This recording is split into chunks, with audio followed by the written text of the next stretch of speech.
Tak apa lah. Siapa tu? Bunyi siapa tu? Ada yang baru masuk tu? Tak ada pun. Sama je. 3 hari bulan kan? Kalau ikut perancangannya 3 hari bulan 10 lah. Adakah yang dah dapat vaksin? Yang dah dipanggil? Daripada awak ni? Belum. Tak ada seorang ni. Cikgu. Ha? Ada orang kata form 6, SEM 2 masuk dulu. Form 5 belum lagi. Ya, ada orang cakap macam tu. Dia kata yang dah vaksin je boleh masuk. Vaksin je, kita tengok lah. Nantilah awak datang sekolah, kita panggil nurse datang ke sekolah, vaksin kat sekolah, lagi senang lah. Ya, dapat tengok Pak An. Apa dia? Ada. Pak An tak sama vaksin. Ada semua setuju ke? Terima vaksin? Setuju. Semalam cikgu tengok kat mana ada berapa dah kan yang dapat vaksin kan malam. Tengok semalam berita dekat Sarawak ramai yang pelajar dekat form 4, form 5 dapat dah. Ya, form 4, form 5. Tak lama lagi rasa Kuala pun ada ni, tak lama lagi ni dia panggil ni Angkatan 5, Angkatan 6. Ya. Okay. So hari ni kita nak tengok 11.3 dulu, tengok sekali. 11.3 ni pendek je kan. Minggu lepas kita tak ada kelas ya, cikgu demam cikgu cakap tu kan. So 11.3 ialah tentang jin dan allele, tentang definisi locus locus. Apa tu locus? Locus ni kita ingat dalam bahasa Inggeris macam location lah location, lokasi.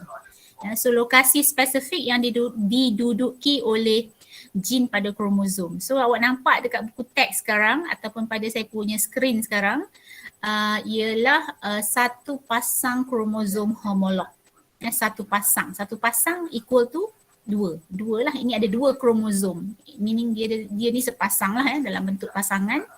So ini adalah satu pasang kromosom homolog di mana awak boleh nampak ada beberapa jin yang dia dah lukis dekat sana. Ya, locus tu ialah tempat tu, kawasan itu, lokasi di mana jin tu duduk.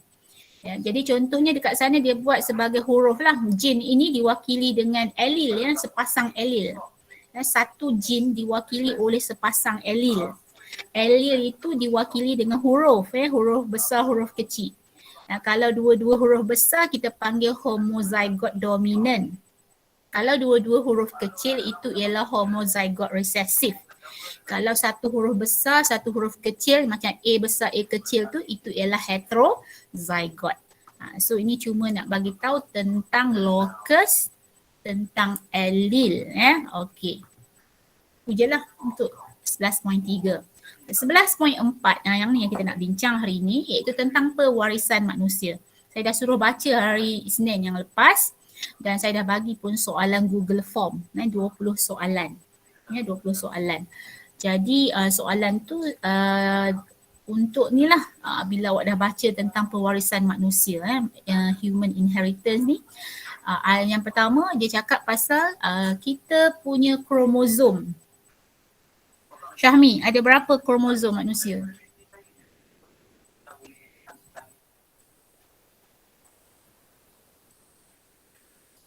Syahmi, hilang dah.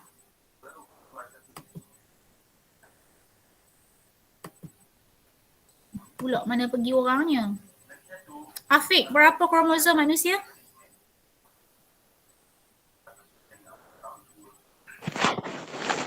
Sekejap ya.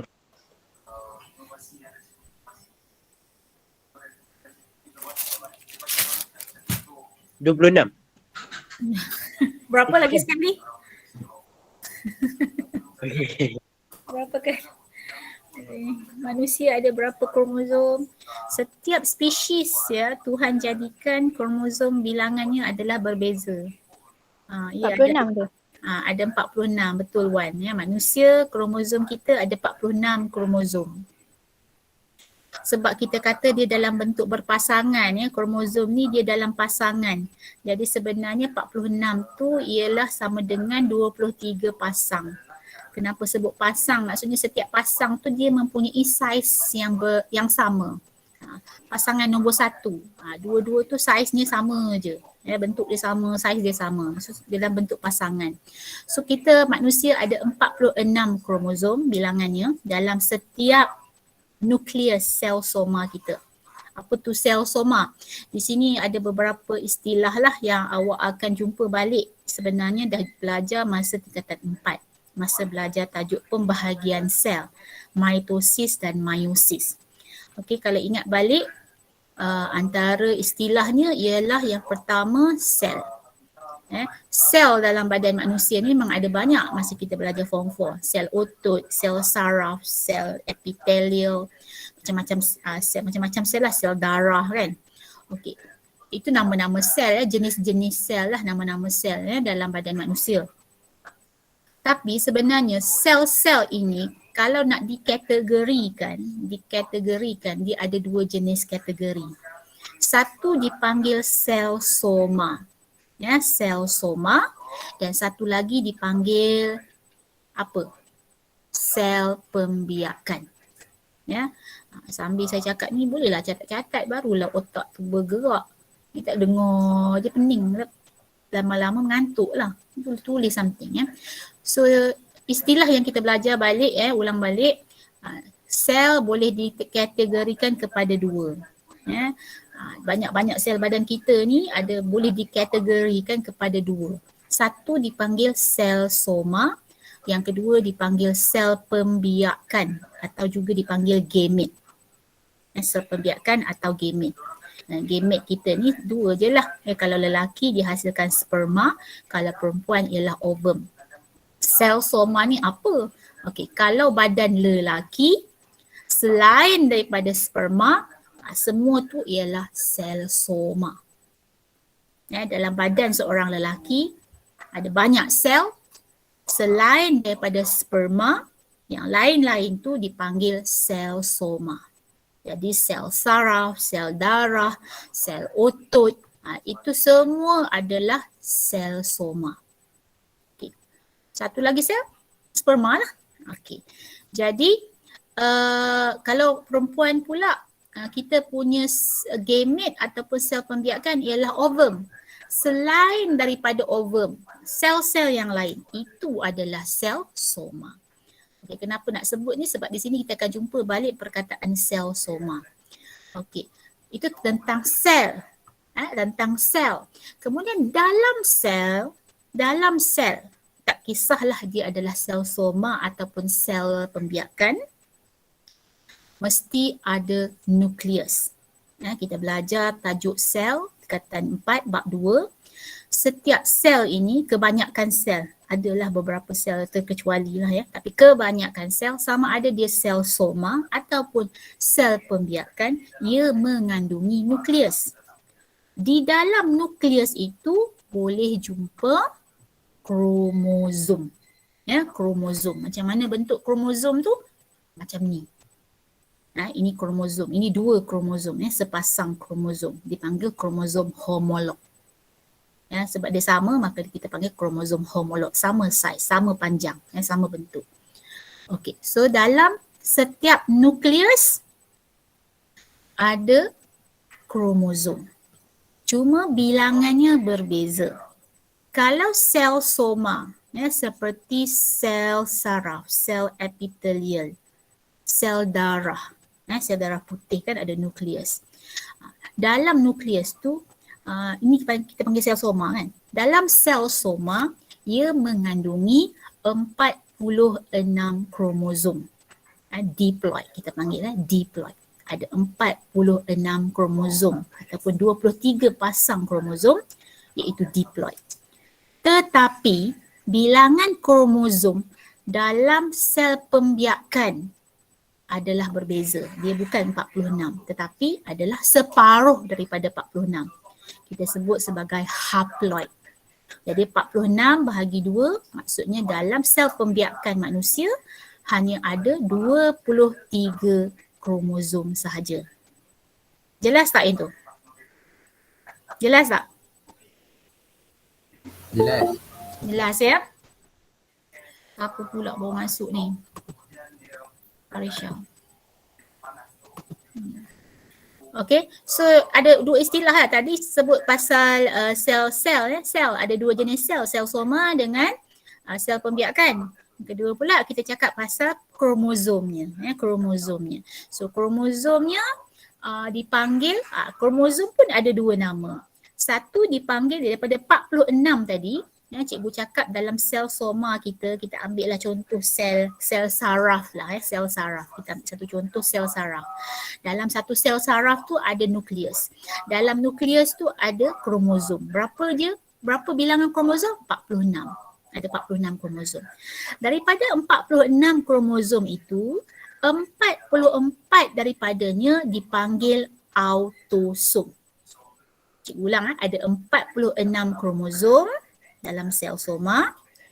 44 kromosom itu dipanggil autosom, iaitu daripada kromosom nombor 1 hinggalah kromosom nombor 44, ini dipanggil autosom. Dua lagi kromosom, iaitu kromosom nombor 45 dengan 46, dua lagi, itu adalah dipanggil kromosom seks. Kromosom seks yang menentukan jantina manusia. Jadi kalau lelaki, apakah dua kromosom seksnya, Afiq Akmal?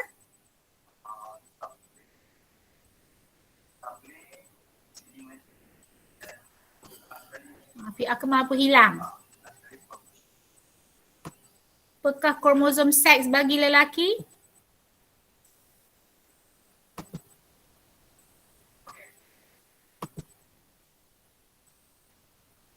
Kenapa senyap? Tak dengar suara cikgu ya? XY. XY. Kromosom seksnya ialah XY. Madu jawab sperma. Sperma tu ialah sel pembiakan. Jadi nampak tak? Kadang-kadang bila exam awak tahu jawapan tapi awak tak memberikan jawapan yang tepat. Kerana apa? Kerana awak kena tengok balik apa soalan tu tanya. Kalau soalan tanya pasal sel, jawablah sel. Kita ada dua jenis sel. Sel soma dengan sel pembiakan. Kalau diberi apa contoh sel soma dalam badan manusia, Fasha? Bagi cikgu satu contoh sel soma. Sel otot. Very good, sel otot. Satu lagi Aina Yumni, satu lagi sel soma. Sel epithelial.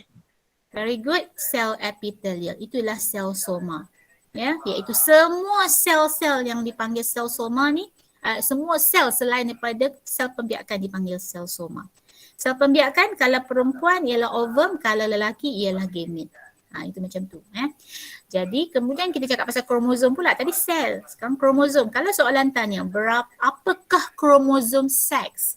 Apakah kromosom seks bagi lelaki? Jadi kromosom seks kita tahu manusia ada dua kan? So kalau lelaki XY, kalau perempuan XX. Okay? Ini adalah karyotyp. Karyotyp iaitu susunan kromosom homolog.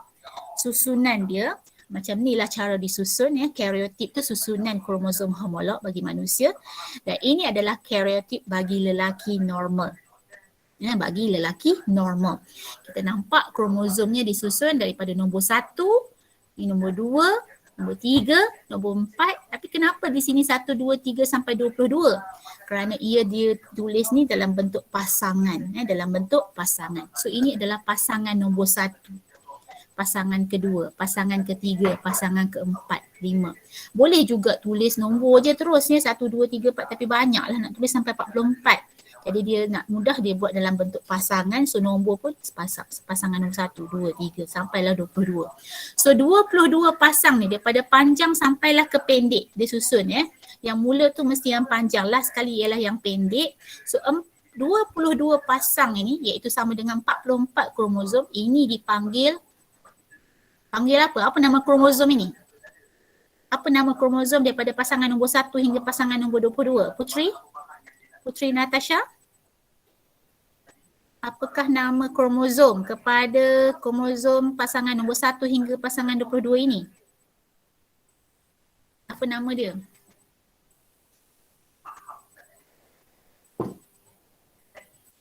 Tasha? Tasha ada tak? Kenapa hilangnya ni orangnya? Dengar ke tak? Tasha tak ada. Syahmi panggil tadi pun tak ada. Syahmi ada? Okay, Kan? ada. Syahmi ada balik. Tadi tak ada, kemudian ada. Cuba duduk elok-elok belajar. Tak payah pergi tempat lain. Fokus je. So daripada pasangan nombor 1 kromosom sampai pasangan ke-22, ia dipanggil sebagai apa? Kromosom ini dipanggil sebagai? Autosom. Autosom. Ya, betul dipanggil sebagai autosom. Nama kromosom ini, nama lain bagi kromosom daripada nombor 1 sampailah nombor 44 ataupun daripada pasangan nombor 1 sampai pasangan nombor 22, ia dipanggil sebagai autosom. Okay, yang last kali, pasangan yang terakhir, pasangan ke-23, ia dipanggil kromosom seks. So untuk kromosom pun ada nama dia, ada istilah dia. Yang 22 pasang yang pertama itu dipanggil autosom. Pasangan yang akhir, yang ke-23 dipanggil kromosom seks. Dan ini ialah lelaki. Kenapa lelaki? Sebab awak nampak pasangan ke-23-nya, kromosom nombor 23-nya, nampak dia ada satu kromosom X dan Y. Satu lagi ialah kromosom Y. Kromosom Y ni dia lebih pendek. Ya, kromosom Y ni dia lebih pendek. X dia panjang. So ini adalah kromosom seks bagi orang ini. Satu panjang, satu pendek, maka kita tahu ini ialah satu X, satu lagi Y tu pendek, maka kita tahu ini ialah lelaki. Ini pula ialah karyotip bagi perempuan normal, sama macam lelaki tadi, daripada pasangan 1 sampai pasangan ke-22 dipanggil sebagai autosom, sama je macam lelaki. Dan pasangan yang terakhir, yang ke-23, kita nampak dua-dua kromosom ni sama panjang. Dia panjang. Kita tahu dia adalah kromosom X dan dua-dua tu sama panjang. So ialah XX. So kita tahu ini adalah karyotip bagi wanita ataupun perempuan. Okey, dan ini pula di bawah tu dalam buku teks dia bagi ada 3 Ada 3 karyotip yang bukan normal. Yang bukan normal, maksudnya ada keadaan lah, ada keadaan kesihatan, ada macam penyakit lah yang menyebabkan kromosom mereka ini tidak normal, bukan 22 campur 1 XY macam tadi atau 1 XX tadi, bukan 46 macam yang biasa. Tengok yang pertama, ini dipanggil sebagai sindrom Down. Yang awak nampak ini ialah karyotip bagi seorang lelaki. Kenapa lelaki? First kita tengok dulu lelaki ke perempuan. Kita tengok last kali pasangan 23 dia yang ni. Satu panjang, satu pendek. Maka ini ialah XY. Kita tahu ini lelaki. Apa bezanya? Bezanya ialah kalau awak tengok. Kita kata setiap satu pasang ni ada 2 kromosom. Sebab dia kromosom homolog. Ada 2. Ada bilangan dia 2. Tetapi bila tengok pasangan ke-21. Ini pasangan 21. Ada benda yang tak normal berlaku. Di mana kalau yang lain semuanya ada 2 kromosom masing-masing, tapi pasangan ke-21 dia ada extra 1 kromosom. Ada berlebihan 1 kromosom. Di mana awak nampak dia ada 1, 2, 3. Ada 3 kromosom dekat nombor 21. Sepatutnya 2 sahaja tapi ada 3. Ini maksudnya ada lebih 1 kromosom pada pasangan kromosom ke-21. Ini dikenali sebagai sindrom Down atau nama lainnya trisomi 21. Kenapa 21? Sebab dekat 21, pasangan ke-21. Tri, ada 3. Ada 3 maksudnya. Sindrom Down. Siapa boleh terangkan kat cikgu? Faham tak apa tu sindrom? Tahu tak apa itu sindrom Down? Lebih kemuasa. Itu ialah dari segi dia punya genetik. Ya, dia punya kandungan genetik dia, kandungan kromosom dia lebih 1 kromosom pada pasangan ke-21. Itu dari segi kandungan genetik atau kromosom. Dari segi physical appearance, dari segi struktur fizikal orang ini, orang lelaki ini. Kita kata sekarang lelaki ini menghidap sindrom Down. So apa yang kita nampak berbeza daripada manusia yang normal, lelaki lain yang normal? Siapa tahu?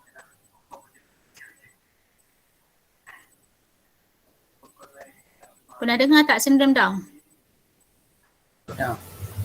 Pernah tengok? Pernah jumpa tak? Secara real. Macam mana orang yang sindrom Down ni? Mata dia Daripada sama. macam sini. Mata sepet sikit. Macam Cina tu tak boleh tulis dalam exam, memang lah macam Cina. Sebenarnya bukan macam Cina tapi matanya sepet. Itu satu ciri dia. Itu satu ciri fizikal bagi sindrom Down. Mata sepet. Itu adalah jawapan ya, mata sepet. Itu ciri fizikal dia. Lagi? Selain daripada mata sepet, muka lebih kurang sama kan semua orang kan, sebab mata tu sepet, muka nampak lebih kurang sama. Antara satu orang yang sindrom Down dengan sindrom Down yang lain, muka mereka nampak macam lebih kurang sama. Mata dia sepet, mukanya lebar, jarinya pendek. Jarinya pendek. Lidahnya macam terjelir sikit, protruding tongue. Dia macam protruding tongue. Ya. Okey, itu antara beberapa ciri fizikal bagi yang ada sindrom Down. Nanti lepas habis kelas ke bila-bila free, awak boleh cari dekat Google apakah ciri fizikal sindrom Down. Ya, orang yang ada sindrom Down. Dulu ada satu drama Cina lah masa saya kecil, Fei Mao. Dia tu pelakon menjadi orang yang Down syndrome, sindrom Down. Biasanya yang sindrom Down ni dia akan dapat penyakit, dia akan ada penyakit nanti. Jadi umur mereka biasanya tak panjang, mereka akan meninggal dunia, akan mati disebabkan beberapa penyakit. Okey, kenapa boleh jadi ni? Sebab kromosomnya pada nombor 21 ada terlebih satu kromosom. Autosom dia terlebih satu. Dekat mana? Dekat nombor 21. Jadi bila kita tengok karyotip, bila dia berikan soalan objektif ataupun struktur, kalau diberikan gambar kromosom macam ini, susunan ini dipanggil karyotip, cuba tengok dia lelaki ke perempuan dulu. Tengok XY ke XX. Yang kedua, tengok dekat nombor 21. Adakah normal? Adakah 2 kromosom atau 3 kromosom? Kalau 3, terus kita tahu ini adalah Down syndrome. Down syndrome bahasa Inggeris lah. Bahasa Melayunya sindrom Down. Okey, kita tengok seterusnya yang abnormal yang lain. Ini pula adalah karyotip bagi seorang yang mengidap sindrom Turner. Turner ni untuk perempuan sahaja. Kalau sindrom Down tadi, dia boleh berlaku kepada lelaki ataupun perempuan. Dua-dua tak ada masalah. Dua-dua boleh dapat. Cikgu lupa nak cakap. Antara sebab kebarangkalian mengapa boleh dapat anak yang sindrom Down mengikut kajian ialah ada banyaklah sebab. Satu mungkin mutasi semasa ibu tu mengandung, dia terdedah kepada sinaran radioaktif. Itu satu kemungkinan semasa ibu mengandung dia terdedah kepada sinaran radioaktif, ataupun semasa ibu tu mengandung dia terdedah kepada bahan kimia yang bahaya yang boleh menyebabkan mutasi, menyebabkan mutation. Atau juga ada kajian mengatakan ibu yang mengandung pada usia yang sudah lanjut, 45 katakan 45 ke atas lah kalau ikut kajian Malaysia ke 40 ke atas disebut sebagai lanjut usia yang dah lanjut mengandung, kebarangkalian untuk mendapat anak yang sindrom Down adalah lebih tinggi. Sebab tu kalau dekat Malaysia ni kalau kita jumpa dengan doktor ataupun nurse yang bahagian ni lah obstetrik ni, bahagian sakit puan ni, mereka tidak galakkan wanita yang berusia 40 tahun ke atas untuk mendapat anak kerana kebarangkalian, probability to get anak yang sindrom Down ni adalah lebih tinggi. Bukan semestinya dapat lah, tapi daripada kajian yang mendapat ni biasanya mereka tengok melalui analisis data mereka yang bila mengandung umur 40 lebih ke atas ni banyak yang dapat anak yang sindrom Down. Okay, so ini adalah yang kedua, karyotip kita tengok. Semua nampak pasangan nombor 1 ada 2, 2 ada 2. Semua okey, nampak normal. Nombor 21, tengok pasangan nombor 1 pun ada 2. So bukan sindrom Down. So apa masalah orang ni? Kita tengok kepada kromosom seks dia, pasangan yang ke-23. Apa nampak? Nurina Humaira, nampak apa? Apa yang pelik? Ada satu je. Ada satu je apa? Kamera dekat atas sikit. Kamera betul kan? Tak nampak muka Syah. Ada satu je apa? Nurina Humaira. Kromosom seks ada satu je. Kuat sikit suara, saya tak dengar. Kromosom seks ada satu je. Ada satu sahaja kromosom seks iaitu kromosom X. Hanya ada satu sahaja kromosom X dekat kromosom seks dia. Dia ada X sahaja. Sepatutnya X ni kena berpasangan sama ada XX ataupun XY. untuk memberikan jantina lelaki atau perempuan. So untuk ini dia ada X sahaja, satu lagi tak ada. Jadi ini dipanggil sebagai sindrom Turner. Sindrom Turner ni walaupun satu je X, dia adalah seorang perempuan. Dia lahir sebagai seorang perempuan. Turner hanya untuk perempuan. Saya dulu masa belajar saya ingat Tina Turner. Tina Turner ni seorang penyanyi kulit hitam yang lama lah. Terkenal lah dulu-dulu zaman dulu. Tina Turner dia perempuan. So saya tahulah ini penyakit ni untuk orang perempuan sahaja. Turner syndrome. So dia punya genotip dia, kalau kita nak tulis genotip dia, 44 kalau perempuan yang biasa yang normal, 44 campur XX. 44 campur XX. Tapi orang perempuan ini dia 44 campur X sahaja. Sebelah tu kosong. Tak ada lagi satu kromosom. Jadi dia hanya ada 45 kromosom sahaja. Tak normal lah. Kalau sindrom Down tadi dia terlebih satu. Dia ada 45. Allah Akbar. Mana dia cikgu punya ni Down syndrome. Kalau cikgu nak tulis apa genotip dia? Siapa boleh bagi apa genotip bagi sindrom Down ni?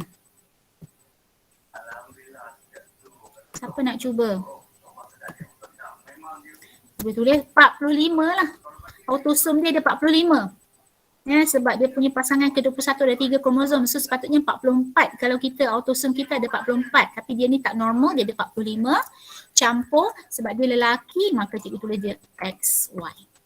So ini adalah genotip bagi lelaki yang sindrom Down ini. 45 campur XY. Kalau Turner syndrome ni, apa dia punya genotip dia? 44 campur X. Kemudian boleh tulis kosong kat belakang.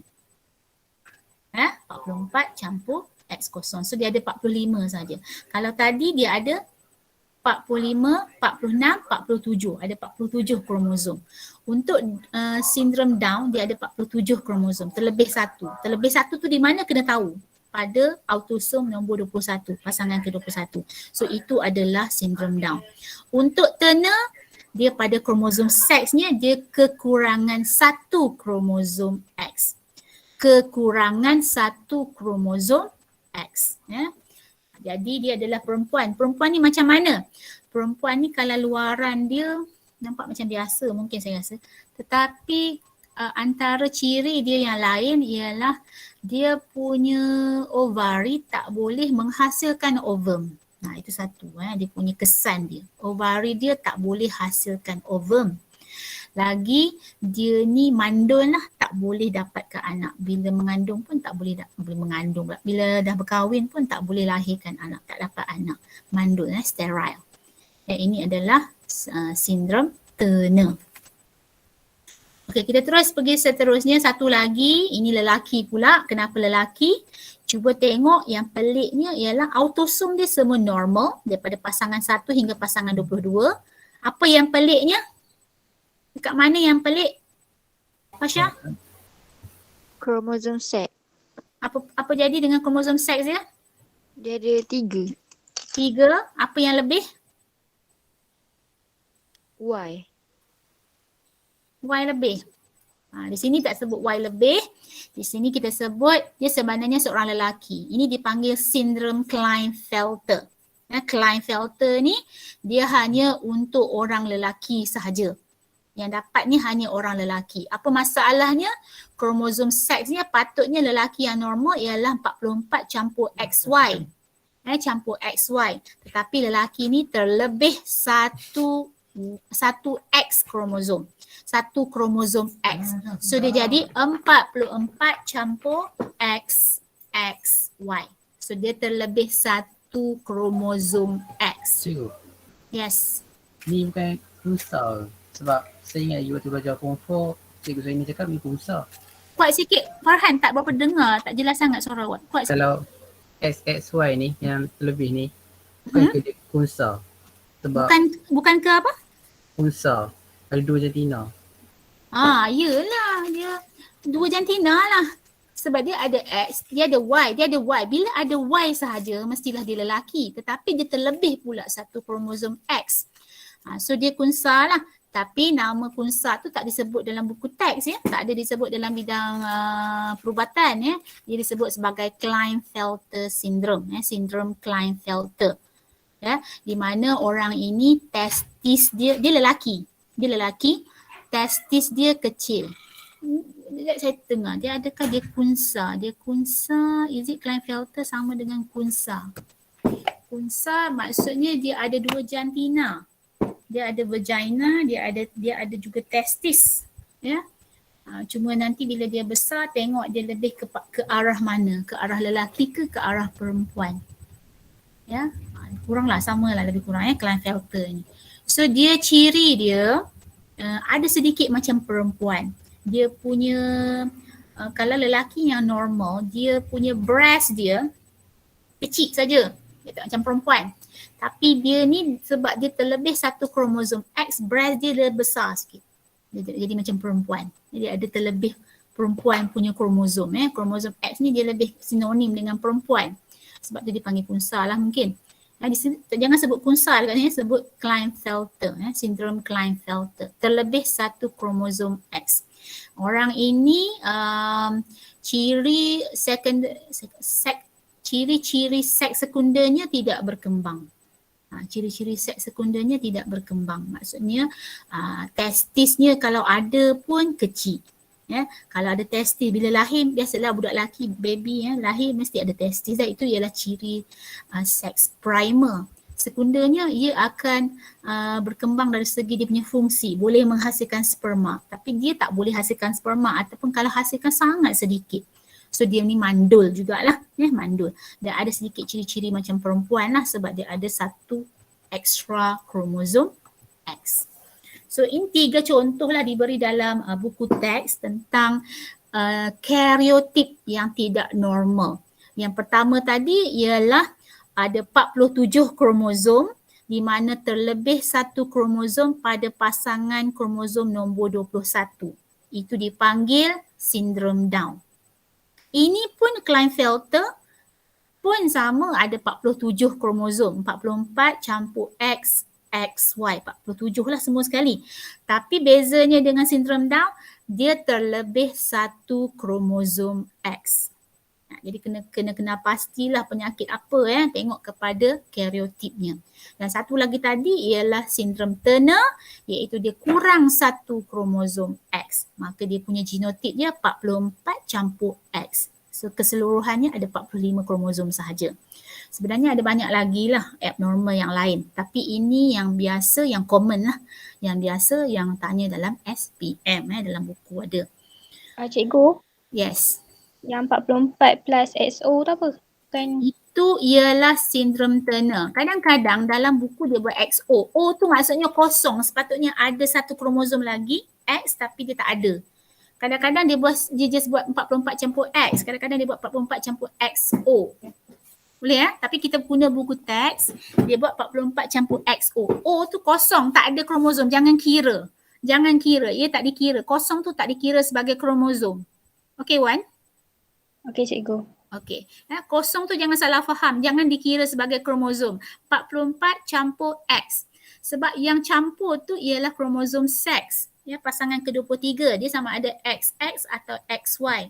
Tapi di sini dia X sahaja. Dia kurang satu lagi kromosom seks yang sepatutnya X lah sebab dia perempuan. Sebab dia lahir sebagai perempuan. Okey, kita pergi kepada seterusnya. Yang ni sebenarnya patutnya itu yang saya dah tanya lah. Yang saya sebut tu saya dah tanya dalam Google Form. Soalan kuis Google Form minggu lepas. Sekarang yang ni yang saya tak tanya lagi iaitu tentang pewarisan manusia. Dari segi kumpulan darah. Macam mana kalau kata ayah awak darah apa? Katakan ayah awak darah A. Mak awak darah apa? Mak awak darah B. Apakah kemungkinan anak-anak, apakah kumpulan darah bagi anak-anak yang akan lahir? Apakah kemungkinan kumpulan darah bagi anak-anak mereka? Kalau seorang ayah darah A, mak darah B, mungkin tak anak dia nanti ada darah AB? Mungkin tak? Mungkin. Sebab awak kata A campur B dia dapat AB. Mungkin. Okay. Mungkin tak dia dapat anak yang berdarah O? Tak. Mungkin. Macam mana? Ayah awak darah A, mak awak darah B. Mungkin tak anak-anak dia dapat darah O? Tak mungkin. Ada yang cakap tak mungkin. Tadi ada seorang dengar saya cakap mungkin. Siapa? Intan ke Intan? Mungkin ke tak mungkin. Jadi kita sebagai orang biasa kalau tak belajar benda ni, kita cuma boleh teka-teka lah. Kita teka-teka lah A campur B, maka kita akan dapat anak AB ataupun O tak boleh dapat. Ya. Tapi bila cek-cek, ayah saya A, mak saya B, kenapa saya O? Saya anak angkat ke? Saya anak angkat ke? So, rupanya saya ni anak pungut je rupanya. Tapi bila belajar-belajar, kita akan dapat dengan lebih jelas lah. Ada tak kemungkinan? Sebab itu kita akan belajar pewarisan. Yang pertama dari segi kumpulan darah. Kita tengok dulu kumpulan darah. Selain kumpulan darah, kalau kita sempat kita tengok yang lain lah. Faktor rhesus, thalassemia, penentuan jantina, ciri terangkai seks iaitu buta warna dan hemofilia. Faktor rhesus, kumpulan darah dengan faktor rhesus actually you dah belajar masa form 4. Tajuk bab 10, bab 10, bab tentang darah. Darah, kumpulan darah kita tahu dia ada A, B dan O. Rhesus pula ada rhesus apa? Syahmi, tengok Syahmi ada tak tadi tu? Syahmi, rhesus apa Syahmi? Syahmi hilang lagi. Okey. So ini adalah kumpulan darah. Saya tak akan ulang balik yang form 4 punya. So kumpulan darah kita tahu ada 4 A, B dan O.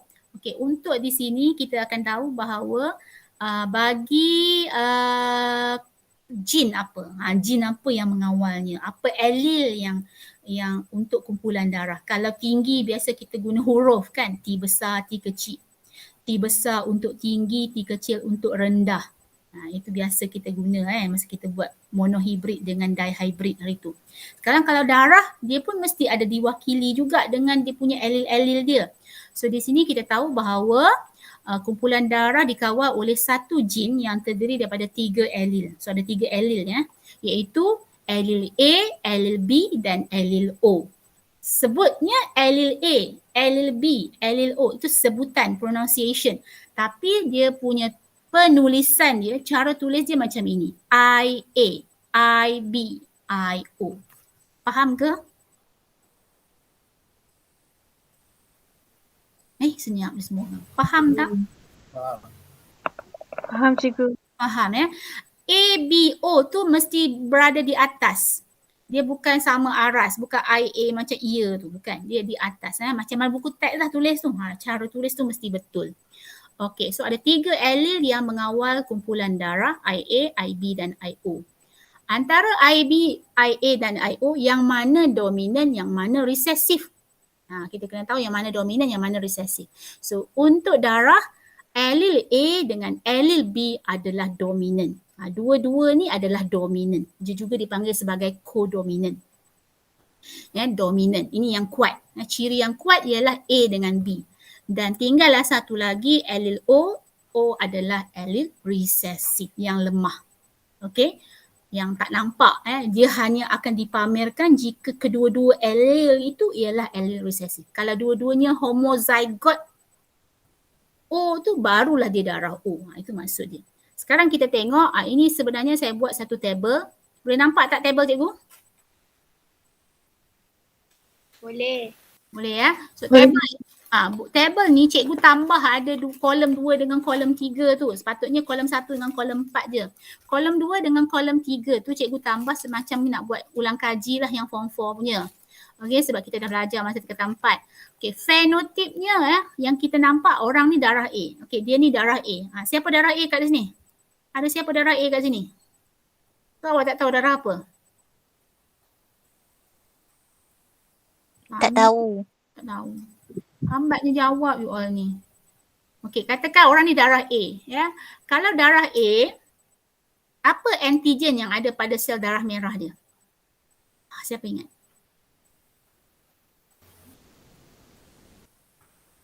Plasma. Bukan. Pada sel darah merah kita, kenapa orang tu darah A, B, AB atau O disebabkan oleh pada sel darah merah kita, sel darah merah Antigen A. Baru betul. Pada sel darah merah kita yang bentuk bicconcave disc tu, kanta dwi cekung tu, cakra dwi cekung tu, kita punya sel darah merah, kat permukaan dia tu ada antigen. So apa antigen yang ada, itulah yang menyebabkan kita tu dapat darah apa. So kalau kita darah A, bermaksud dekat sel darah merah kita ada antigen A. Ada antigen A.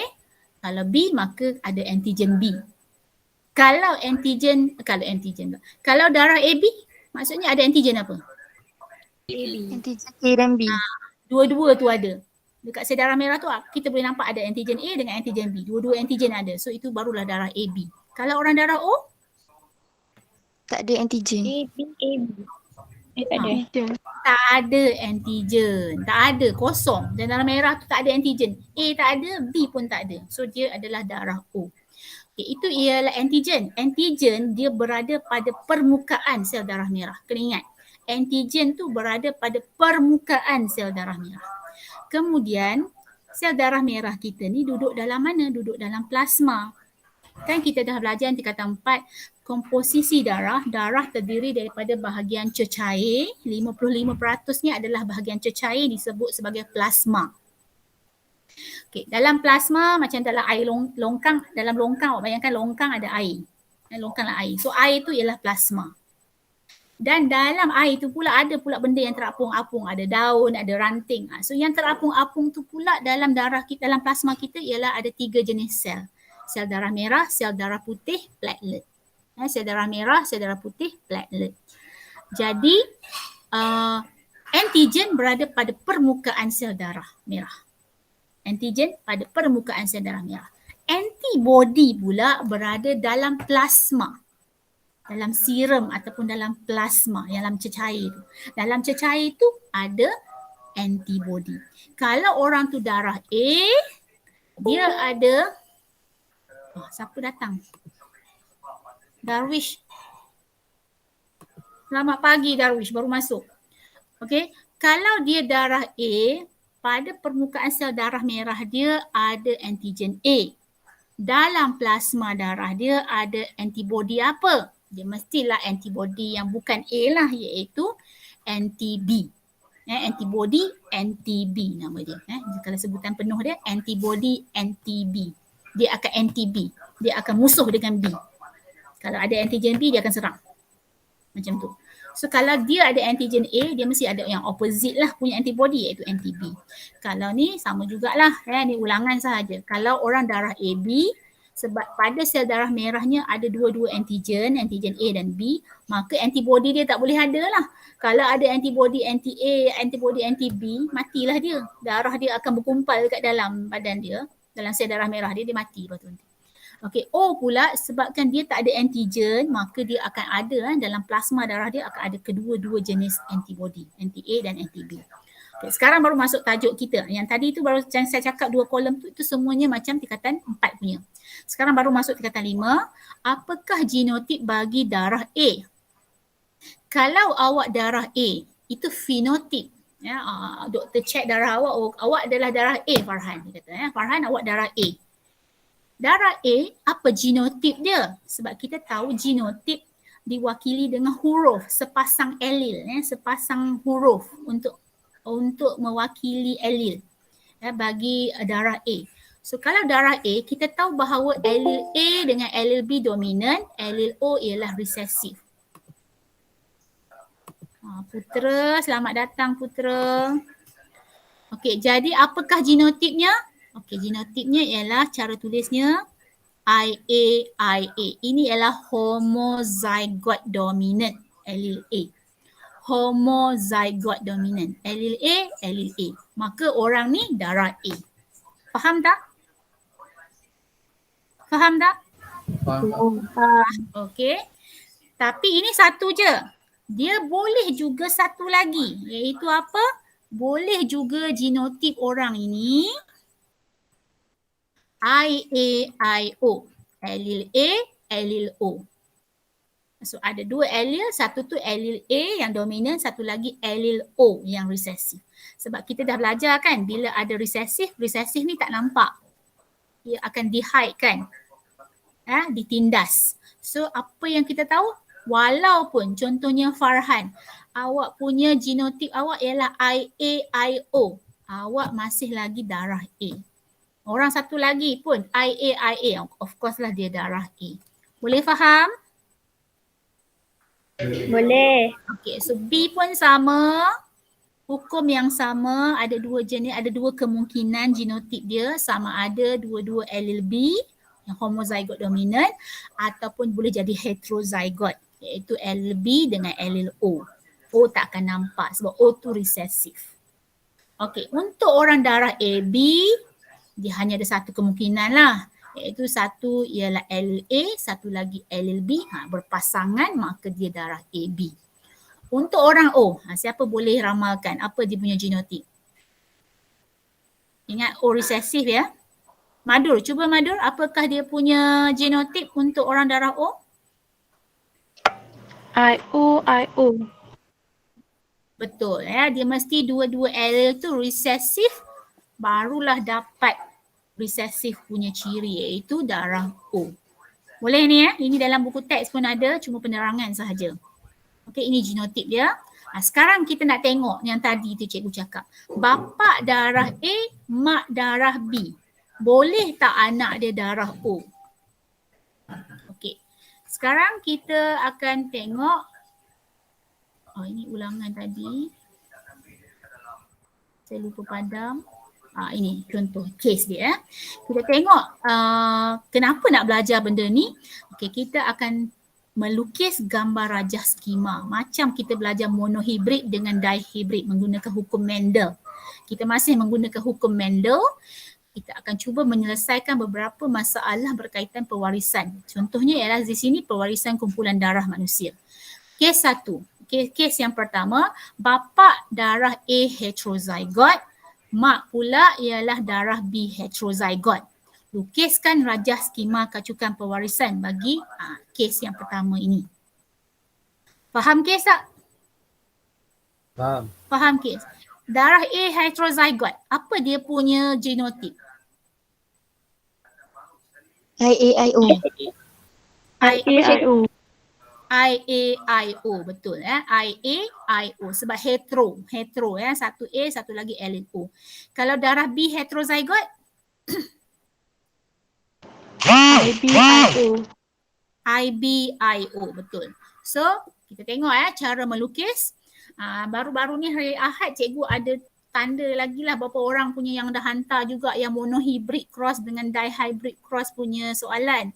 Ada beberapa orang yang melukis caranya, cikgu cakap tajuk ni nampak senang kalau cikgu rasa tajuk inheritance ni, pewarisan ni nampak senang kalau keluar dalam structure ke essay, tapi susah dapat markah. Kenapa yang susah dapat markah? Satu, pelajar tidak ada disiplin untuk melukis rajah skema. Cikgu dah cakap rajah skema mesti berdisiplin tulis ya, induk, genotip, meiosis. Ingat meiosis dengan persenyawaan tak ada titik bertindih sebab itu proses. Itu proses, tak ada titik bertindih dua tu.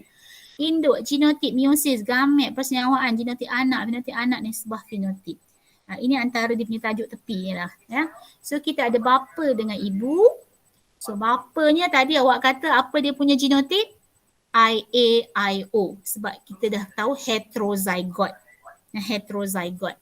Kahwin dengan mak yang juga B heterozygote, so IBIO. Boleh nampak skrin cikgu bergerak tak? Ada perubahan tak? Ada. Ada ya? Okey. Okay. So kita guna hukum Mendel pertama. Hukum Mendel pertama kita kata apa? Semasa pembentukan gamet ataupun semasa meiosis, allele ini akan berpisah, segregate. Hukum segregasi. So dia akan segregate lah. Kita buatlah anak panah dua. Untuk bapa. Untuk mak pun dua jugalah. Nak berpisah kan? Nak berpisah. So dia jadilah gamet. Apa gamet dia? Allele A, allele O. Allele B, allele O. Faham? Faham. Kenapa cikgu buat kotak? Okey, cikgu nak cakap, cikgu nak galakkan bila melukis. Sekejap, ada seorang lagi. Alia. Selamat datang Alia. Okey, untuk gamet, tolong buat kotak ataupun bulatan.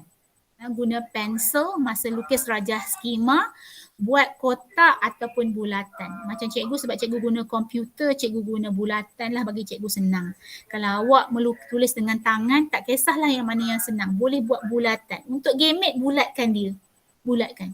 Kalau boleh siap-siap bulatkan supaya nampak sama arah je. Sama aras je, level dia sama. Nampak kemas. So cikgu buat gamit ni dalam bentuk kotak, dalam kotak, cikgu masukkan dalam kotak. Jadi IA, IO untuk bapa, ini gamit daripada bapa, gamit daripada ibu, IB, IO. Lepas gamit dah dapat, proses seterusnya ialah persenyawaan, hukum Mendel kedua. Hukum Mendel kedua kata dia akan, gamit-gamit ini akan bercantum bersenyawa secara rawak. Secara rawak. So kita akan dapat persenyawaan macam ni. IA, gamit jantan dengan gamit betina IB. So kita dapat genotip anak yang pertama IA, IB. Okay, that is the first one. Okay, second one, persenyawaan yang kedua. IA, gamit pertama jantan dengan gamit betina yang kedua, kita dapat IA, IO. Heterozygote IA, IO. Okay, next, yang ni dah biasa walaupun dia IO dulu, baru IB, kita boleh susun semula. Boleh susun semula. Macam sebelum ini, kalau kita jumpa T kecil dulu, baru T besar. Tapi bila kita nak tulis genotip anak, kita buat T besar, T kecil. Kita boleh susun yang dominan dekat depan, yang resesif kat belakang. Okay, yang keempat, IO, IO. Ini homozygote resesif. Faham? Setakat ni faham? Faham. Faham. So, apakah fenotip anak yang pertama? Intan. Yang pertama tu darah apa? Darah AB. Okey, saya tulis AB saja. Cikgu tak tulis kumpulan darah apa sebab panjang. Cikgu buh dia punya huruf je. So ini darah AB, yang kedua darah apa? Siapa-siapa lah boleh buka mic jawab. A. Darah A. A. Yang ketiga tu? B. B. Yang keempat? O. O. Sekarang, cuba tengok. Bapak darah apa tadi? A. A. Mak darah? B. B. Oh, B. Yang B. Bapak darah A, mak darah B. Anak boleh tak darah O? Boleh. Cikgu tanya balik soalan yang sama tadi sebelum kita belajar rajah skema ni. Sekarang nampak kan? Walaupun bapak darah A, mak darah B, anak boleh ada kemungkinan untuk dapat darah O.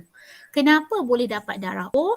Kerana kedua-dua bapa dengan ibu ni mereka punya kumpulan darahnya heterozygote. Bila heterozygote dia ada allele resesif tu, ada allele O.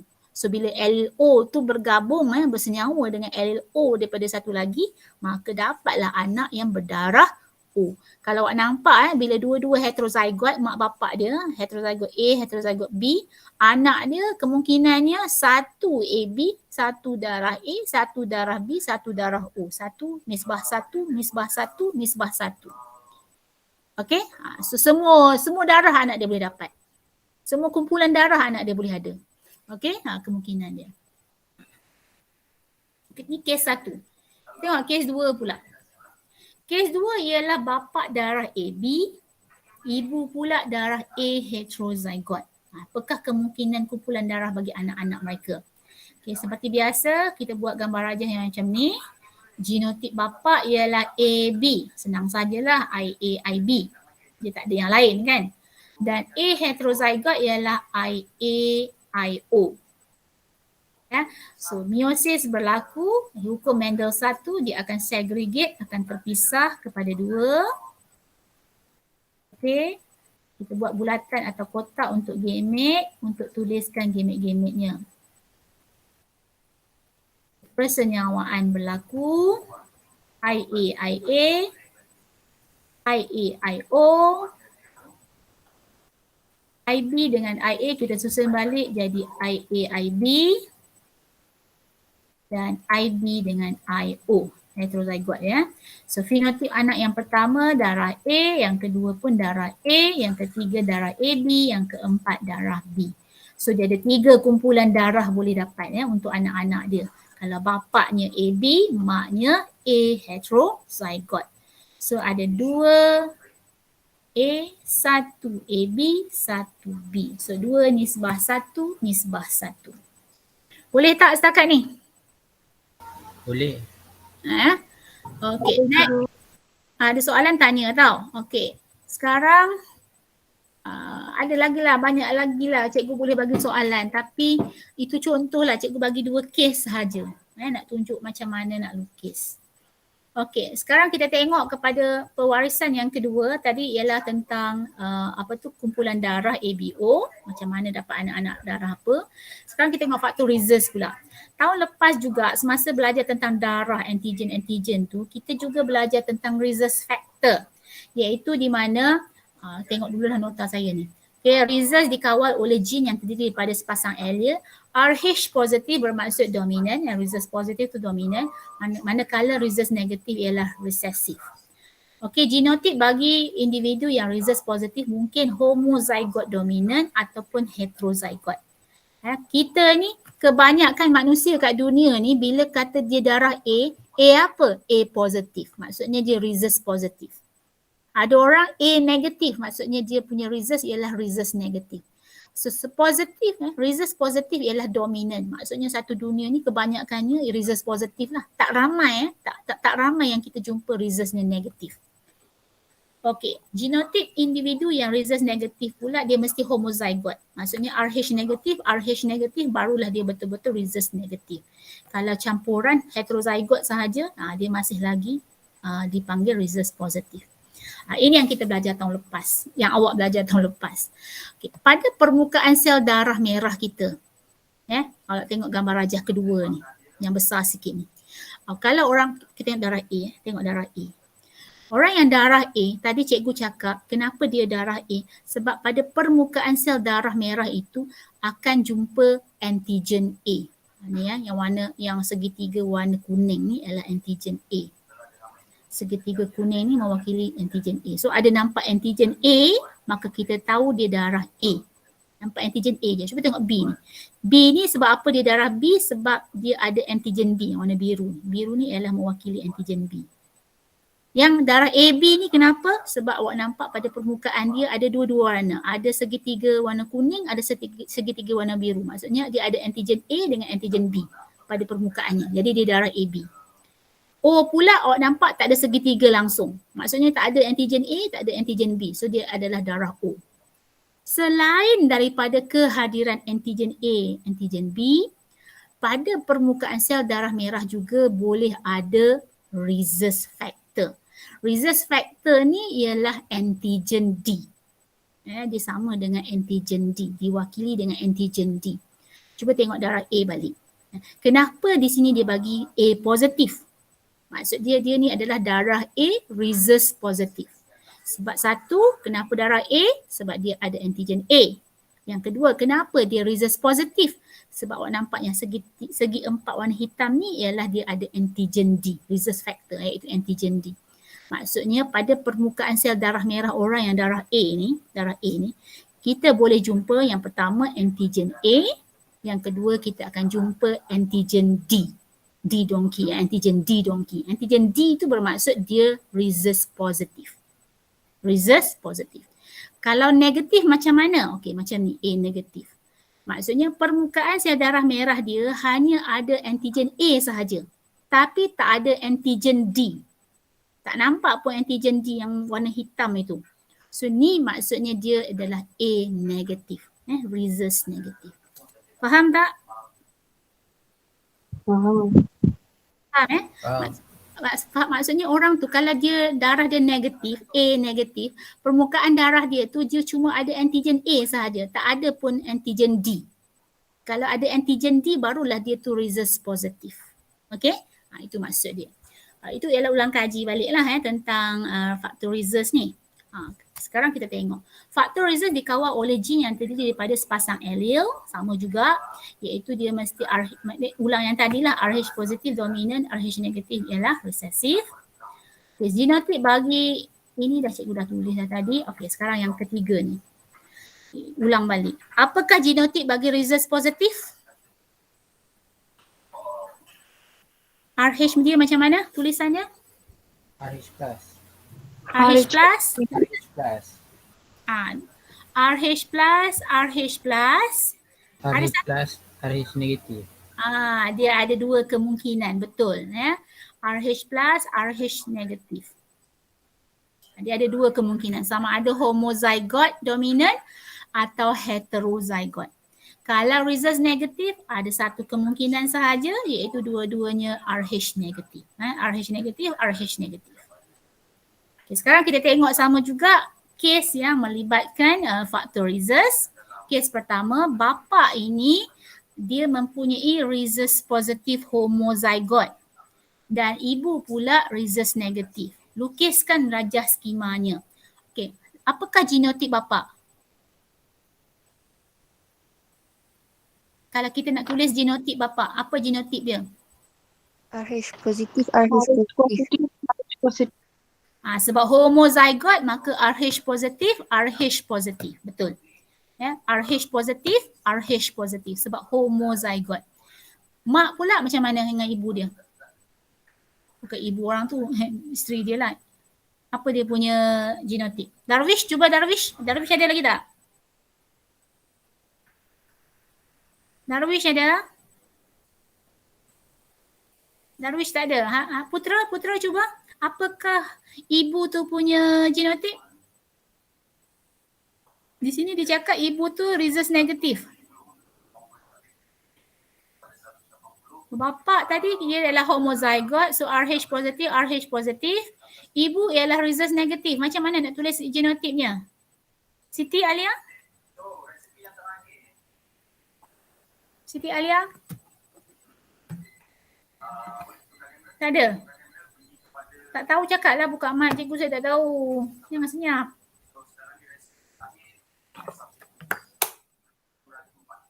Apa genotip ibu? RH negatif, RH negatif. Very good. RH negatif, RH negatif lah. Sebab dia resesif kan. Resesif dia mesti dua-dua RH negatif baru dapat negatif. Okay, so macam tadi juga kita menggunakan hukum Mendel semasa pembentukan gamet. Kenapa cikgu tak pecah dua? Boleh tak pecah dua anak panah tu? Boleh tak kita pecah dua anak panah? Boleh. Boleh. Sama Boleh. je. Sama je, betul. Sama juga macam kita pernah buat dekat monohybrid dengan dihybrid. Sebab apa? Sebab dia homozygote. Dua-duanya RH positif. Kita boleh pecah macam tadi, jadi dua pun boleh. Nanti jawapannya pun sama. Tapi sebab cikgu nak jimat je punya tempat kat sini, cikgu buat satu je. So sebab dia akan dapat gamete yang sama je, iaitu gametenya ialah RH positif. Ingat gamete buatlah bulatan ataupun segi empat. Kita buat dalam kotak atau dalam bulatan. So daripada bapa gametenya satu jenis je, RH positif. Daripada ibu pun sama, RH negatif. So persenyawaan berlaku. Okay, akan menghasilkan anak di mana genotip anaknya ialah heterozygote sekarang. RH positif, RH negatif. Walaupun heterozygote, apakah fenotipnya? Apakah fenotipnya? Fasha? RH positif. Jangan sebut RH. Fenotip sebut apa? Nama penuh dia. RH tu apa nama penuh dia? Antigen. Rhesus positif. Kalau sebut RH dia macam genotip dalam bentuk huruf. Kita tanya fenotip apa yang dipamerkan ialah rhesus positif. Walaupun mak itu ialah negatif, bapa itu ialah positif, anak mereka semua akan ada rhesus positif. Sebab apa? Sebab bapa tu homozygote rhesus positif. Sebab bapa tu homozygote rhesus positif, maka anaknya semua akan dapat rhesus positif. Kalau macam ni lah kes dia, kalau perempuan ibu tu negatif dan suaminya pula homozygote rhesus positif, orang ni lah yang akan ada masalah nanti. Di mana anak yang pertama masih selamat insya-Allah. Kerana apa? Kerana masa dia mengandung anaknya rhesus positif sedangkan ibu tu rhesus negatif. Pada akhir kehamilan, nak dekat 9 bulan nak lahir, akan ada sedikit kebocoran darah daripada anak akan masuk dalam sistem darah ibu. Maka darah ibu bila dia dapat kesan sahaja rhesus positif, maka darah ibu akan hasilkan antibody anti-rhesus. Dia akan hasilkan antibody anti-rhesus. Anti-rhesus ni, antibody anti-rhesus ni akan masuk dalam baby, dalam fetus. Tetapi sebab dah nak lahir dah baby tu, maka dia tak memberikan kesan buruk. Selamatlah. Tetapi selepas je dah dapat anak yang pertama ni, dalam darah ibu sudah ada antibody rhesus ni. Dah ada antibody rhesus. Antibody anti-rhesus ni sudah ada. Bila dia mengandung kali kedua, anak dia masih sama mesti dapat rhesus positif juga sebab ayah suami dia tu rhesus positif homozygote. Bila ada bocor masuk, so ibu terus hasilkan antibody dengan sangat banyak, dengan cepat masuk dalam sistem peredaran darah anak, anak akan mati. Anak akan mati sebab antibody tadi daripada mak tadi, antibody daripada mak anti-rhesus tadi akan masuk kepada anak, dia akan agglutinate, dia akan menggumpalkan rhesus tadi. So akan matilah. So nisbahnya ke semua anak rhesus positif. So bila kita tahu benda ini, maka kita kena tahulah kalau awak bila pergi cek darah, kalaulah awak perempuan terutamanya dan tahu bahawa awak adalah rhesus negatif, maka awak kena berjaga-jaga. Mencari pasangan itu kena dirancang, kena rancang. Tak boleh ikut suka sahaja rhesus apa. Supaya nanti kemudian hari ia tidaklah menyulitkan awak, menyusahkan awak, akan memberikan kesan yang buruk kepada anak. Okey.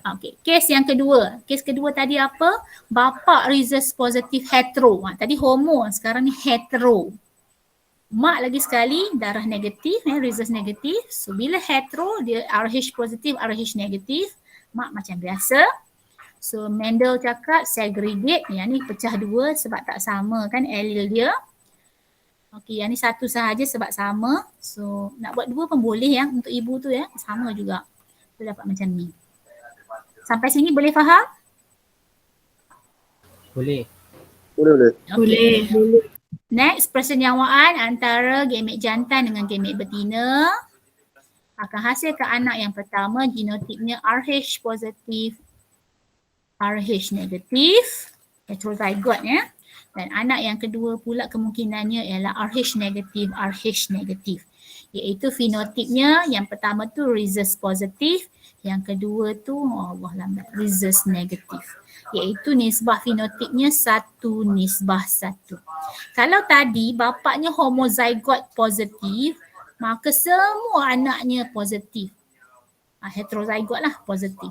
Tapi di sini sebab bapaknya heterozygote, rhesus positif tapi heterozygote, maka anak dia ada dua kemungkinan. Sama ada rhesus negatif atau rhesus positif. Yang macam ni selamatlah kalau kata perempuan ni dikahwin dengan orang yang rhesus positif tetapi dia adalah yang heterozygote punya. Kenapa selamat sikit? Sebab apa? Mungkin anak tu kemungkinannya mungkin juga rhesus negatif sama dengan mak. Bila sama tak ada masalah lah. Bila mak tu rhesus negatif, anak yang dikandung pun rhesus negatif, so tak ada masalah. Kalau ada kebocoran pun darah masuk dalam sistem darah mak, sebab dia pun sama negatif. So mak tak akan hasilkan antibody anti-rhesus. Dia tak akan menghasilkan antibody anti kepada rhesus. So akan lahir dengan selamat. Cuma dia akan jumpa masalah jika anak itu adalah rhesus positif. Dia punya kebarangkalian tu separuh sikit lah kurang bahaya daripada kes yang pertama tadi. Kes tanah ni kurang sikit bahaya. Paling tak nak bahaya, ini masih ada bahaya lah. Ada 50% lagi bahaya dia dapat anak positif. Kalau tak nak bahaya, kalau awak tahu awak orang perempuan berdarah rhesus negatif, awak mesti cari lelaki yang rhesus negatif. Sebolehnya lah, sebolehnya. Tak boleh, kena ada lah. Macam mana cikgu nak tahu lelaki tu rhesus positif negatif? Kena check lah, kena uji darah lah secara detail, secara terperinci. untuk tahu sama ada dia resist apa. Kena tahu dia resist apa. Sekarang kan ada banyak kan ujian yang perlu dilakukan sebelum berkahwin. Ya, kalau dulu kita ada ujian apa? Ujian AIDS kan? Ada AIDS tak? Sebenarnya ada ujian lain lagi. Macam awak pernah buat tak ujian thalassemia? Pernah. Pernah. Semua dah tahu ke? Dah. Semua normal ke? Ada yang tak normal ke? Ada tak kelas awak yang pembawa? Saya anemia. Awak anemia. Orang lain ada tak yang anemia ni lain sikit kategori dia anemia. Ada tak yang thalassemia minor kita panggil. Thalassemia minor. Minor ni maksudnya dia tak sakit. Dia macam orang biasa, normal, dia tak sakit. Tetapi dia pembawa, dia adalah carrier. Sekarang ni dekat Malaysia dah berapa tahun, dia bukan dulu tak ada lagi. Saya rasa baru 4 tahun kot. Tak salah saya. Baru 4 tahun saya rasa Kementerian Pendidikan dengan Kementerian Kesihatan bergabung di mana dia datang ke sekolah untuk buat ujian darah bagi mengesan thalassemia. Kalau awak ni thalassemia major maksudnya awak penghidap penyakit thalassemia. Di mana setiap minggu ke setiap bulan? Setiap minggu ke setiap bulan lah? Setiap bulan kot. Setiap bulan. Minggu macam lama. Cepat sangat. Saya tak ingat lah. Mesti pergi ambil darah. Mesti dapatkan pemindahan darah. Kalau tidak, kalau awak tengok kawan awak tu, kalau dia ada thalassemia, dia dipanggil sebagai thalassemia major. Dia penghidap. Awak nampak dia macam mana? Oh, dia main bola elok je masa PJ kan? Nanti ada hujung bulan ke awak nampak dia dah lemah je. Muka pun macam pucat, dia dah macam tak larat je. Itu dia adalah penghidap thalassemia major. Dia penghidap. Dia mesti dapatkan bekalan darah. Dia sentiasa sampailah habis nanti dia kena dapatkan bekalan darah. Jadi bila Malaysia, Kementerian Kesihatan, dia analisis stok darah yang kita dapat daripada orang derma darah. Antaranya kenapa banyak darah ni digunakan selain daripada untuk pembedahan. Rupa-rupanya darah ni banyak digunakan, salah satunya diberikan kepada orang yang ada thalassemia.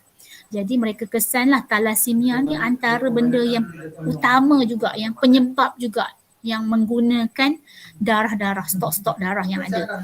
Jadi sebab itulah berapa tahun ke belakang ini, rasa 4-5 tahun lah lebih kurang, cikgu lupa lah masa cikgu kat sekolah lama, baru mula ada. Sebab anak pertama cikgu tak buat thalassemia punya ujian, tapi anak kedua saya ada buat. Maksudnya dia baru juga buat ujian di setiap sekolah untuk tingkatan 4. Yang semua pelajar tingkatan 4 di sekolah kerajaan akan datang Kementerian Kesihatan untuk buat ujian darah bagi mengesan thalassemia. Siapa yang thalassemia minor, iaitu pembawa, mereka akan jumpa lagi lepas tu. Mereka akan bagi nasihat lah. Sebab orang yang thalassemia minor, pembawa ni, dia sihat macam orang biasa, tapi dia pembawa jin itu. Bila dia kahwin, dia kena dia kena hati-hati. Kalau dia kahwin juga dengan orang yang pembawa juga, nanti anak dia jadi masalah. Kesian dekat anak. Sebab tu kita kena ada data-data tu. So ini, sekarang masuklah yang ketiga, thalassemia. Yang pertama tadi kita tengok raja skema kumpulan darah ABO. Yang kedua tentang rhesus. Yang ketiga kita tengok thalassemia. Apa tu thalassemia? Iaitu sakit. Kalau trik, thalassemia trik. Kuat sikit. Intan. Kalau thalassemia trik. Ejaan dia apa? Tak pernah dengar pula saya. TRAIT. Thalassemia? TRAIT. Trait. Itu trait tu kita belajar dalam biologi dah. Trait tu trait tu macam ciri, bukan ciri lain, trait lain.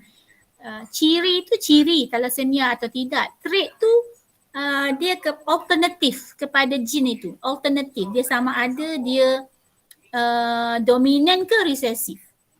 Dia bukan penyakit yang sama, thalassemia. Okey. Okay, kita tengok dulu. Thalassemia ni adalah penyakit keturunan, iaitu penyakit yang boleh diwarisi dari satu generasi ke satu generasi. Sebab itulah kita uji untuk form 4 sebab dia bahaya, dia boleh bawa ke cucu cicit nanti. Apa sebabnya? Okay, sebabnya dari segi biologinya ialah berlaku mutasi jin. Berlaku mutasi kepada awak punya kromosom autosom. Kromosom autosom tu yang mana daripada nombor 21 hingga ke 44 tu dipanggil autosom tadi kita kata. So ia berlaku pada kromosom nombor 11 ataupun nombor 16. Berlaku mutasi. Ada perubahan lah. Mutasi tu apa? Mutasi tu nak cakap senangnya is a spontaneous change. Berlaku perubahan secara tiba-tiba. Secara spontan. Berlaku perubahan kepada kromosom itu contohnya. Pada jin pada kromosom itu. Pada jin pada kromosom bentuk macam yang tadi tunjuk tu, tu ada jin-jin banyak, jin tu berubah secara spontan.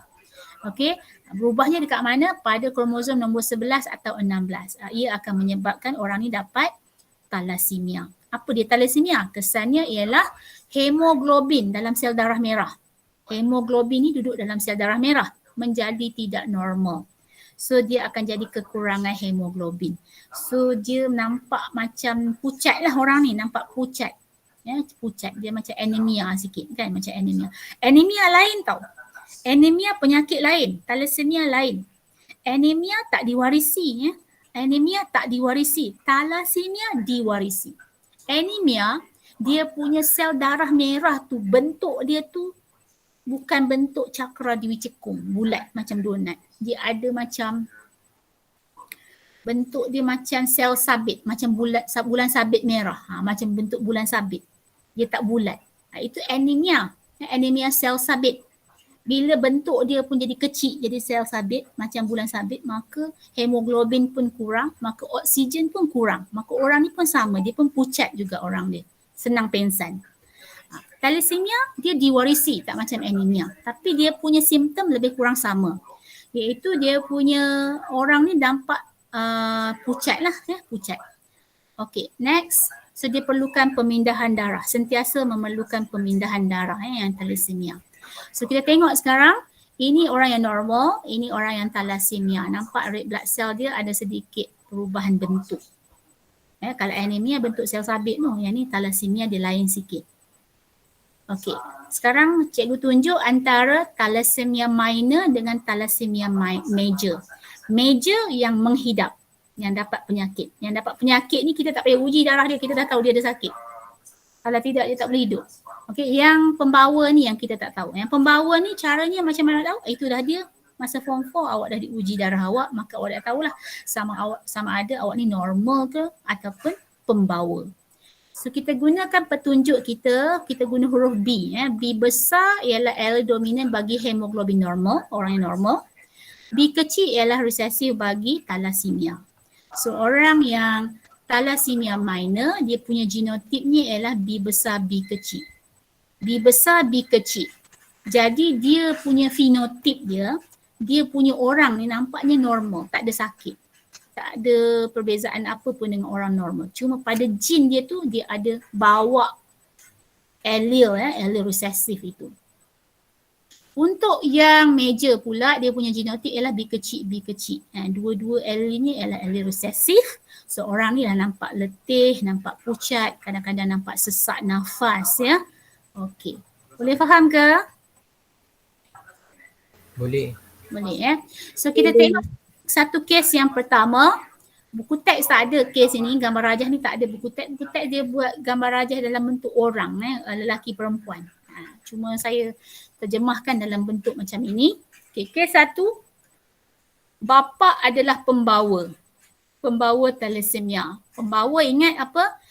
Dia ada satu huruf besar, satu huruf kecil genotipnya. Ibu pula normal. Normal ni di sini maksudnya normal lah, dia tak ada bawa pun. So dua-dua huruf besar lah. So genotip dia B besar B kecil untuk bapa, kahwin dengan mak B besar normal. So Mendel agregasi berlaku, maka dapatlah gamete. Dan gamete ini akan bercantum gamete jantan dengan gamete betina melalui proses persenyamaan. menghasilkan genotik anak iaitu B besar dan satu lagi B besar B kecil. So anak dia macam mana? Kalau bapa itu ada pembawa, maknya normal, maka anaknya adalah normal dan seorang lagi adalah pembawa. Pembawa ya, satu nisbah satu. Tengok kes seterusnya. Kenapa kes 3 buat ni? Bapa itu penghidap. So dia mesti allele resesif dua-dua. Kahwin dengan ibu yang normal. Orang yang ada thalassemia, dia mesti nak kahwin juga. Takkan tak kahwin. Saya tahu anak saya masa dia anak saya dulu dekat sekolah. Mana dulu ada kata satu kelas dengan dia. Nah, satu kelas dengan dia ada budak lelaki ni lah. Ada budak lelaki ni dia memang thalassemia. Ada thalassemia, maksudnya thalassemia major lah. Dia sangat cergas. Ada masa nampak dia main bola, cergas dia dekat padang, aktif sukan. Ada masa nampak dia macam tidur, dia tak larat lah. Itu maksudnya dia dah perlukan pemindahan darah. Seorang yang ada thalassemia major ni dia allele resesif lah, B kecil. Macam bapak ni. Okay, so Mendel, kita buat satu je, boleh pecah 2 juga ya, sama je putusan dia. Anak dia macam mana lepas persenyawaan? Semua anak adalah pembawa. Semua anak adalah pembawa. Yang ni kita tak nak. Kalau boleh kita tak nak ini. Sebab tu kita buat cek darah masa form 4 untuk thalassemia. Kita tak nak pembawa pun, kita tak nak pembawa ni. Sebab pembawa ni bila dia kahwin dengan pembawa yang lain, bila dia besar dia kahwin dengan pembawa yang lain, dia pun tak sedar dia pembawa. Masalahnya dia tak sedar dia tu pembawa. Sebab dia normal, dia rasa dia normal, dia sihat, okey. Tapi dia pembawa. Bila dia kahwin dengan pembawa yang lain, itu yang akan dapat anak yang penyakit. So semua pembawa. Cuba tengok ini. Ini bapa adalah thalassemia major, penghidap. Mak pula adalah pembawa. Bapa, anak, seorang adalah pembawa, satu lagi ialah penghidap. Maksudnya 50% kemungkinan anak yang lahir adalah pembawa, 50% lagi kemungkinan anak akan mendapat thalassemia. Ini yang tak nak ni. Sebab anak ni akan, yang penghidap ni sampai bila-bila dia sentiasa memerlukan pemindahan darah. Okey, nisbah fenotipnya 1:1.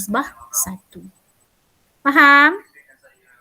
So tak ada yang thalassemia dalam kelas ni? Tak ada pembawa Tak ada.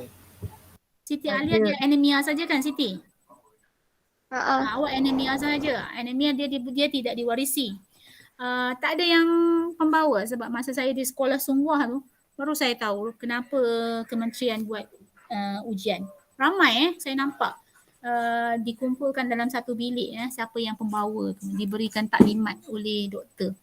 Ramai rupanya masa di sekolah tu sebab pelajar pun ramai kan sekolah tu. Memang ramai yang pembawa rupa-rupanya. Mereka dapat kad lah kan. You all dapat kad ke? Ada dapat kad apa-apa ke? Tak ada. Agaknya yang ada. Hari tu ke klinik dia kata nanti dia bagi. Oh, nanti dia bagi. Atau mungkin yang dapat kad yang awal tu ialah orang yang pembawa lah kot. Yang pentingnya yang pembawa tu mesti ada kad dia kan. Bila nak kahwin nanti tunjuk ni kad saya. Saya pembawa. Jangan kahwin dengan pembawa. Kena ingat. Kalau dia pembawa, dia tak boleh kahwin dengan pembawa. Kalau dia kahwin dengan pembawa, anak dia kemungkinan nanti akan ada penghidap. Pembawa, kalau awak dah pembawa, tak boleh nak ubah apa dah. Tapi awak kena carilah pasangan yang apa? Yang normal. Awak kena cari pasangan yang normal. Yang normal. Supaya kalau anak awak takkan dapat, tak akan menghidap. Cuma dia boleh jadi pembawa je. Dia tak akan jadi penghidap. Kita nak elakkan penghidap. So, bila kita nak elakkan penghidap, maka kita kena tahu status kita sama ada kita ni pembawa atau tidak. Sebab itulah dibuat sekarang. Okey, yang seterusnya keempat, hari ni mendengar je kan. Ialah penentuan jantina, lelaki perempuan, manusia ada 46 kromosom, 44 autosom, 2 kromosom seks, X atau Y. Kalau lelaki, berapa bilangan kromosom dalam autosom? Jawab, nak isi tempat kosong ni. 22. 40 apa Farhan? 44. 44. Kelas ni kan, bila saya tanya asyik salah je kerja 23, 26. Cik, autosom tu dia nak kena dalam berpasangan ke satu-satu?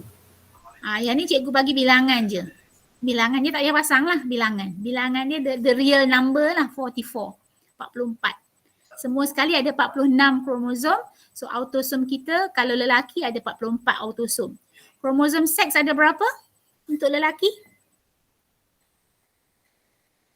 2. 2. 2 tu apa? 2 tu ialah XY. Faham cikgu punya gambar rajah ni? Cikgu nak tunjuk. Okay, bilangan kromosom. Bilangan kromosom autosom 44 untuk lelaki. Untuk kromosom seks ada 2 iaitu X dan Y. Okay, sekarang cikgu tanya sel soma. Berapa bilangan kromosom dalam sel soma lelaki? 46. 46.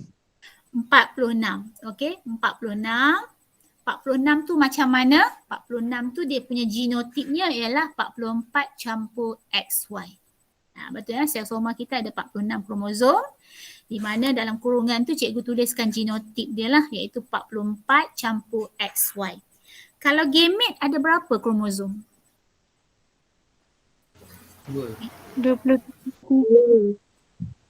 Gamete ada berapa kromosom? Kalau sel soma ada 46. 2. Gamete ada berapa? 23. 23.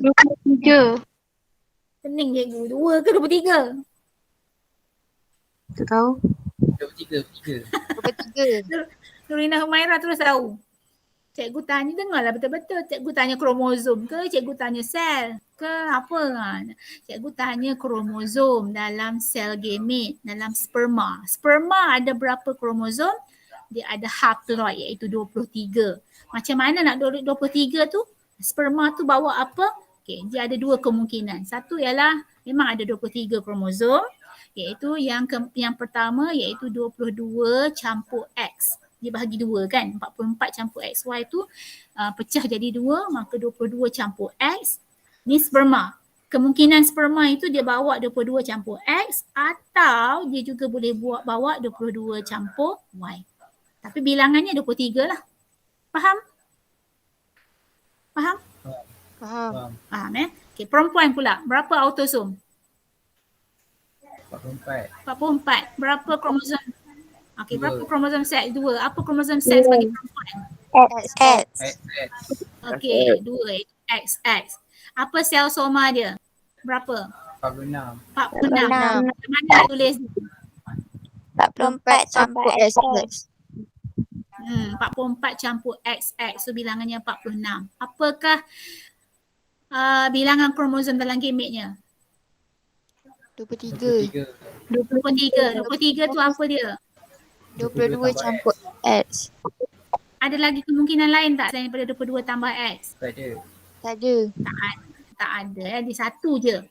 Jadi di sini awak nampak gamete lelaki ni sperma lah gamete perempuan ialah ovum. Sperma dihasilkan berjuta-juta. Kita dah belajar masa menengah rendah. Testis orang lelaki boleh menghasilkan sperma berjuta-juta, beratus juta setiap kali dihasilkan.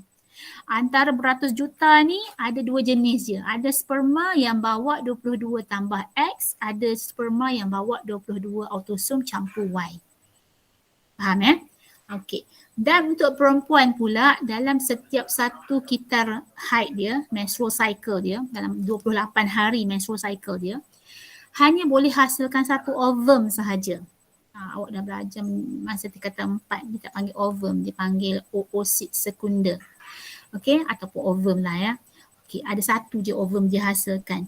Dan ovum ni ada satu jenis je dia punya genetik dia, kandungan genetik dia satu jenis je iaitu 22 tambah X sahaja. Dia tak ada 22 tambah Y. Dia hanya ada 22 tambah X. Sebab apa? Sebab dia punya genotipnya 44 campur XX. Kromosom seks dia sama, XX.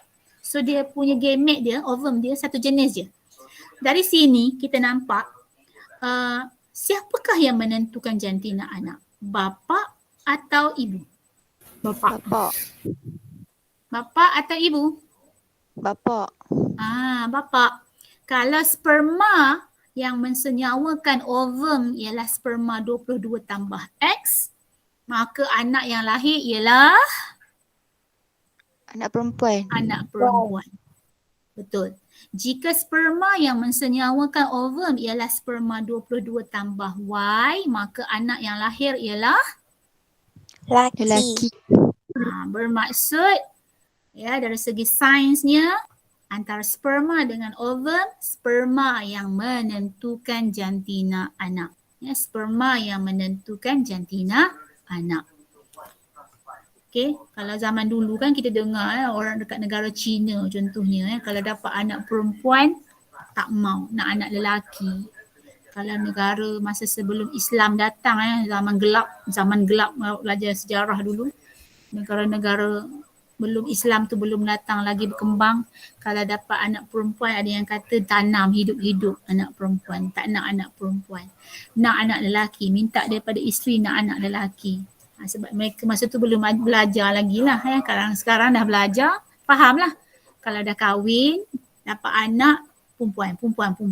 Tu suami cakap nak anak lelaki. Cakap lah. Yang menentukannya sperma dia bukannya ovum. Ovum dia sama je, satu kemungkinan je 22 tambah X. Yang menentukan anak tu lelaki perempuan ialah bapa tu lah. Sperma dia yang mana yang okey, yang mana yang berjaya mensenyawakan, yang X ke yang Y. Kalau semua anak perempuan maksudnya yang X lah. Kalau semua anak lelaki maksudnya Y lah. Macam tu maksud dia. Tetapi apakah kebarangkalian untuk dapat anak lelaki dan perempuan? Okey, di sini kita nampak ada rajah skema. Okey, bapa kita tahu 44 tambah XY, ibu pula 44 tambah XX. Ini normal lah ya, perempuan dengan lelaki yang kahwin. Okay, Mendel, hukum Mendel, kita guna hukum Mendel juga, segregate. Dapatlah sperma dengan ovum, gamete dia. Nampak ya? Cikgu ulang lagi sekali, untuk gamete buatlah bulatan ataupun kotak. Faham? Faham. Ada orang tak buat kotak, ada orang cincai-cincai je. Cincai tu maksudnya melepaskan batuk di tangga. Asal ada gambar je, benda yang lain kan tak. Buat betul-betul.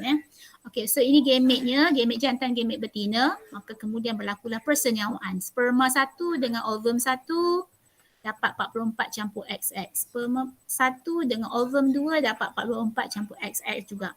Sperma 2 dengan ovum 1 dapat 44 campur XY. Kita susun XY tu.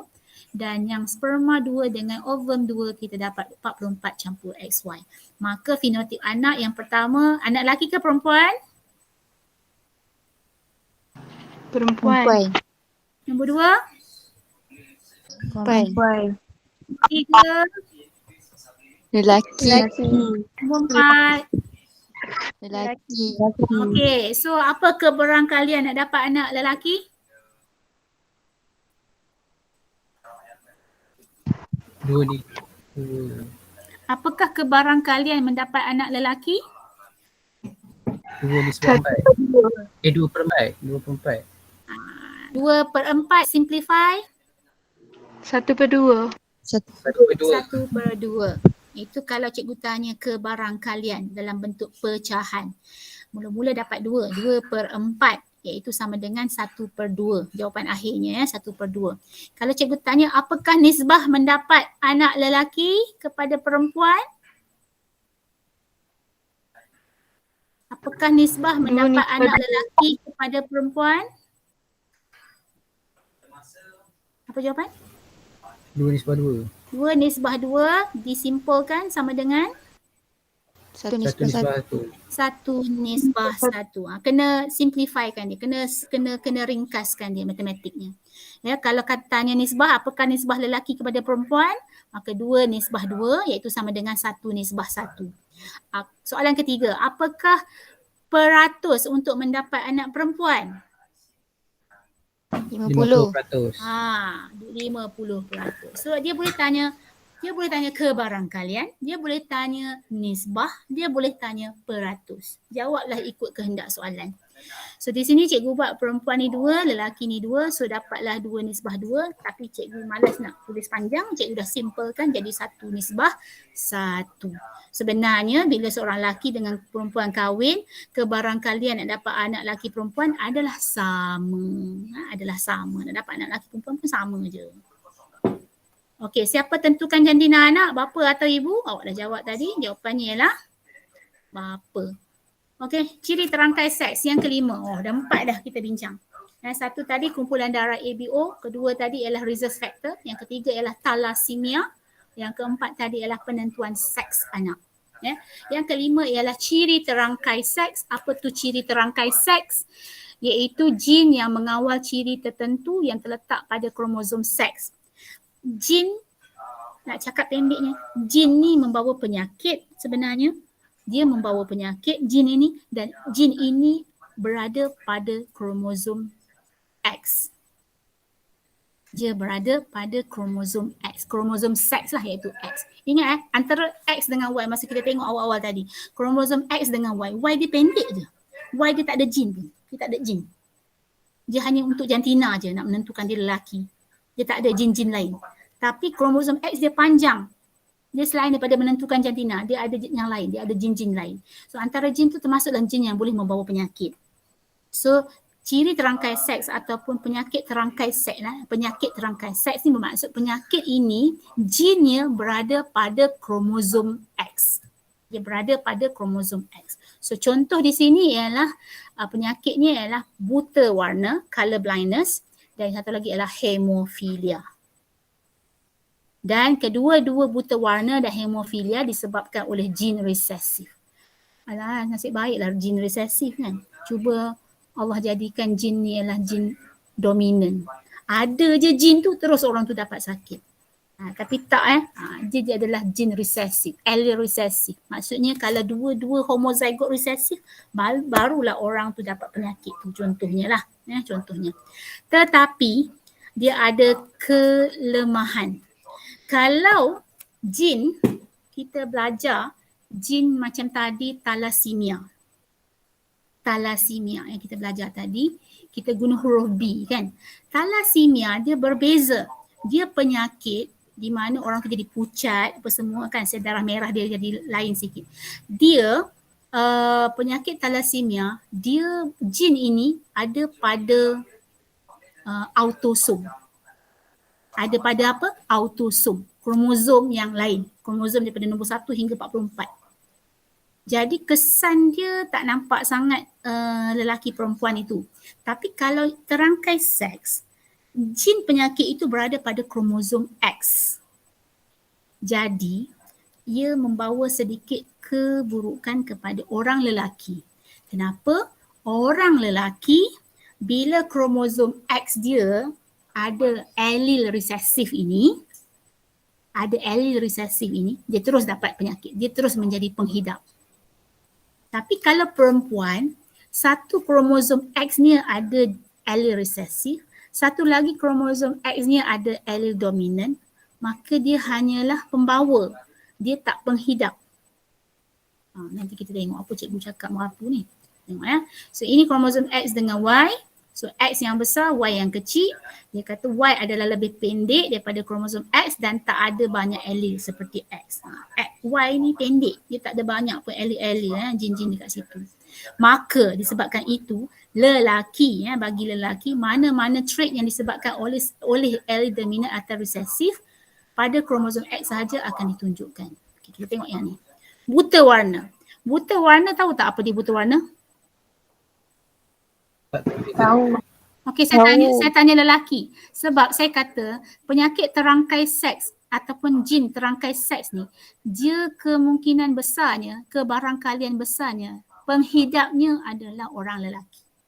Peratus yang banyak dapat penyakit terangkai seks ialah orang lelaki. Kenapa lelaki? Sebab jin ini berada pada kromosom X. Orang lelaki, kromosom seks dia ialah XY. Orang lelaki dia punya kromosom seks dia ialah XY. Y tak bawa apa-apa. Bila X dia tu ada je allele resesif yang bawa penyakit buta warna, maka dia terus dapat buta warna. Dia bukan pembawa. Tak sama macam perempuan. Perempuan kromosom seks dia ialah XX. Kalau satu X ni ada allele resesif, satu lagi kromosom ni ada allele dominan. So, dia tak dapat penyakit, dia cuma pembawa je. Dia kena pada kromosom X ni allele resesif, kromosom ini pun ada allele resesif, dua-dua homozygote resesif, barulah orang perempuan ini akan dapat buta warna. Dia ada dua-dua tu. pasang baru dapat buta warna.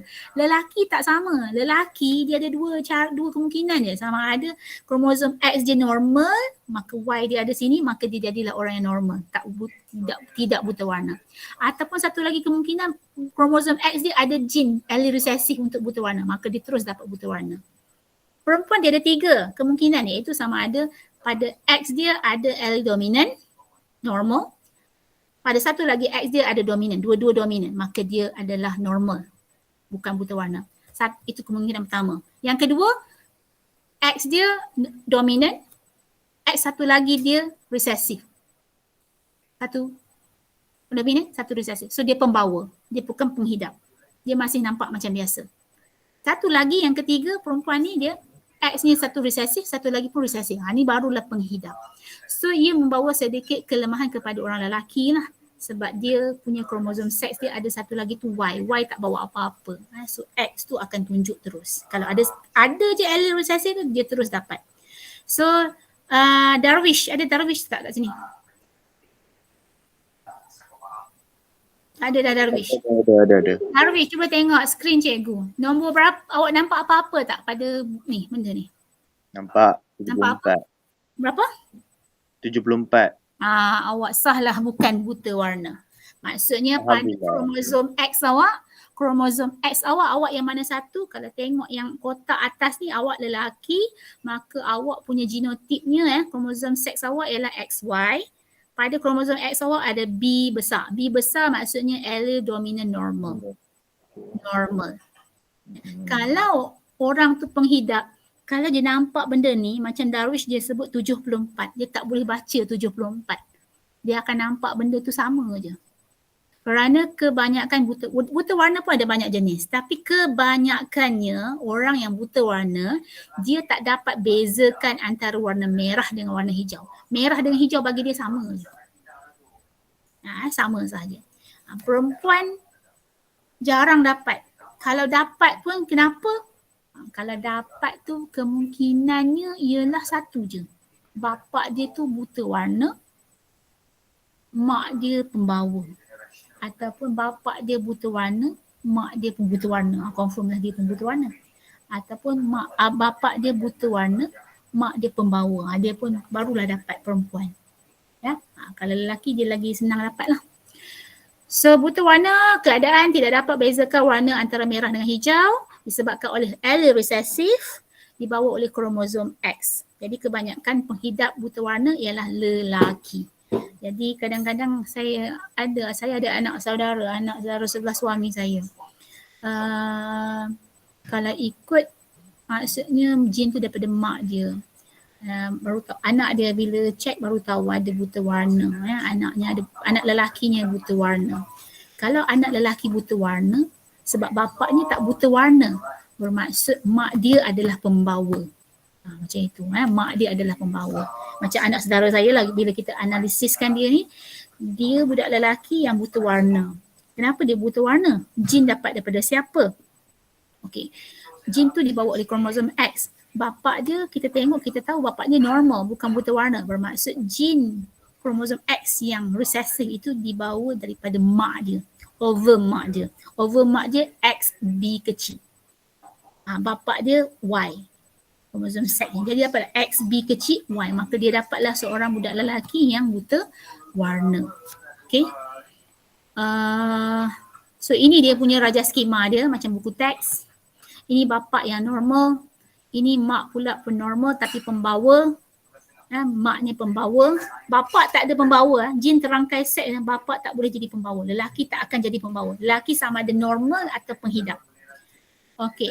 So anak dia dapat perempuan normal pembawa, lelaki normal, lelaki buta warna. 1:1, 1:1.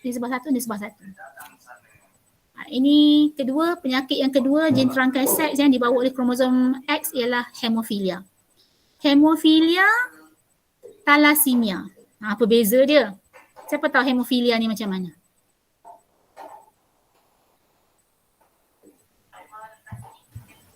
Darah susah nak beku. Dia tak ada faktor yang membekukan darah. Ya. So sama juga dia dibawa oleh allele resesif hemofilia, Sama macam buta warna, lelaki kalau ada je kromosom X dia allele resesif, dia terus jadi penghidap. Dia tak akan jadi pembawa. Kalau perempuan dia boleh jadi normal, pembawa ataupun penghidap. Okey. Ya. Hemofilia ni dia pada platelet ke ada tapi sikit? Kuat sikit tak dengar. Hemofilia ni dia ada platelet ke ataupun dia tak ada platelet ke? Dia macam ni, bukan pasal platelet sahaja. Dalam darah kita ni selain daripada platelet tu penting lah. Bukan, kita tak boleh kata dia terus tak ada platelet. Sebenarnya ada platelet, dia ada lebih kurang beberapa belas faktor pembeku darah. Sebenarnya dalam darah kita ni ada lebih kurang 13 faktor pembekuan darah. Salah satu tak ada je, dia boleh dapat hemofilia. Jadi janganlah awak anggap dia tak ada platelet. Senang nak faham masa menengah rendah macam itulah. Mungkin menengah rendah untuk pemahaman yang senang. Dia macam tak ada platelet sebab kita tahu platelet punya function ialah untuk membantu pembekuan darah. Tapi sebenarnya bukan macam tu. Ya, mungkin dia ada platelet tapi dia ada faktor lain. Dalam darah kita ada 13 faktor pembekuan darah.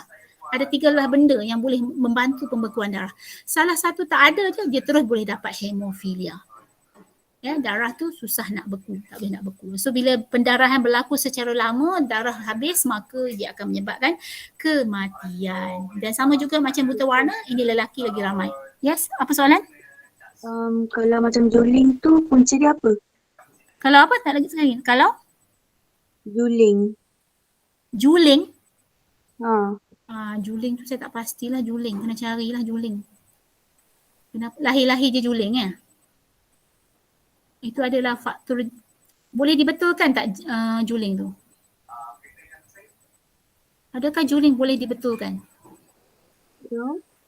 Dia kena tengoklah sama ada juling tu boleh dibetulkan atau tidak. Sebab dia faktor dia sama ada berlaku kalau mutasi, perubahan pada kromosom atau pada jin. Kalau perubahan pada jin, dia tak dapat dirawat. Dia tengok kepada rawatan, boleh rawat ke tidak. Kalau mutasi tu berlaku pada jin, biasanya tak boleh rawat. Pada kromosom pun banyak pun tak boleh rawat, ya, tak boleh rawat. Kita tengok kepada apa faktor dia. Adakah faktor kepada kandungan genetik ataupun faktor luaran. Itu juga tak pastilah pasal juling. Ya. Okey, hemofilia itu je lah saya rasa. Faktor pembeku saya cakap je secara informasi awak je lah, info je lah, lebih kurang tak salah cikgu lah, ada 13 faktor pembekuan. Kalau salah satu tu tak ada je, maka dia boleh dapat hemofilia.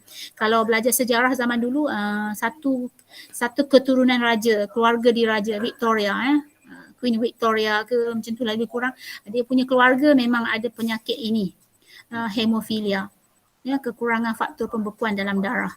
Jadi mereka ramailah antara keluarga-keluarga diraja ni yang mana meninggal dunia disebabkan oleh faktor-faktor darah ni lah. Cuma sekarang, zaman sekarang kita dah ada teknologi, maka kita dah ada bank darah kan. Kita dah ada bank darah. Kalau tak boleh darah, tak ada faktor pembekuan darah, kita boleh bagi. Itu kan. Sekarang ni masalahnya benda-benda ni sebabkan teknologi dah boleh dirawat. Kalau dulu tak boleh dirawat, memang akan mati. Last sekali orang ni akan mati sebab darah dia gagal nak beku. Tapi zaman sekarang dah ada, tak adalah nampak benda ni dah mati. Darah je mati. Tak ada dah zaman sekarang. Sebab sekarang kita dah boleh bekalkan. Di mana darah, bila kita derma, kita belajar bila kita derma darah. Mungkin kita derma, kita nampak satu the whole darah. Tapi bila sampai dekat sana, dia akan buat saringan dulu darah, ada tak virus apa semua.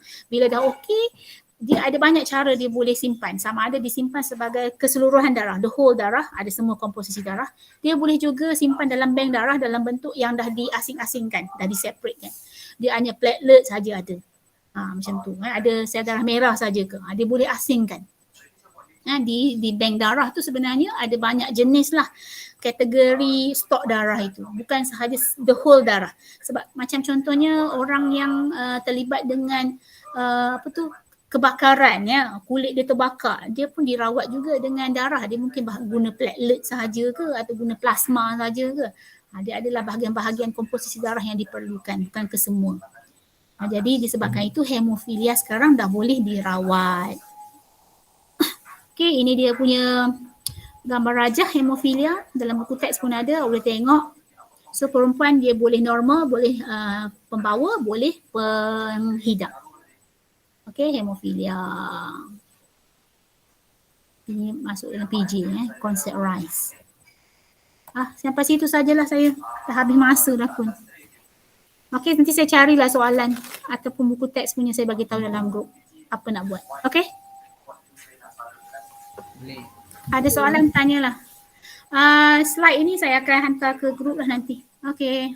Terima kasih semua. Assalamualaikum. Terima kasih cikgu. Assalamualaikum. Sama. Assalamualaikum. Salam.